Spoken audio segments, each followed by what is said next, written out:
my part in this allegory, I'm not going to make the same mistakes my father made. Howard vanished from my mother's life before I was even in it, so when he sent me a letter a few days after Mum's funeral, it was the first I'd ever heard from him. Pity he was dead. Writing from beyond the grave must be a genetic habit in my bloodline. His letter contained a key, instructions, pleas for forgiveness. I figured the dead don't have much use for absolution, so I turned to his prophetic passing, which he inexplicably expected to come any day.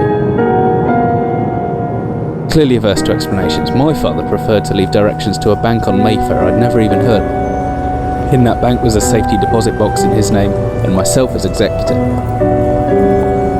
Of course, I went as he knew I would. I discovered that despite the evidence, he'd been legally declared dead almost 30 years ago, and so the old book and collection of notes I found had, in the eyes of the law, been mine all this time. My father's instructions were to burn the documents, raise no further questions.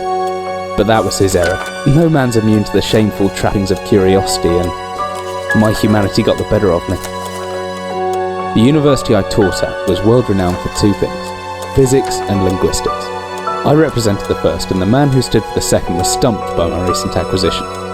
The book was indecipherable. The notes, however, showed a location somewhere in uninhabited northern Greenland.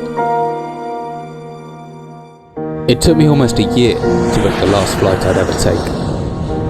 As I watched civilization disappear along with Heathrow, I realised my father had disappeared 3 decades ago, almost to the day, and I considered in turn what it was that I was leaving behind.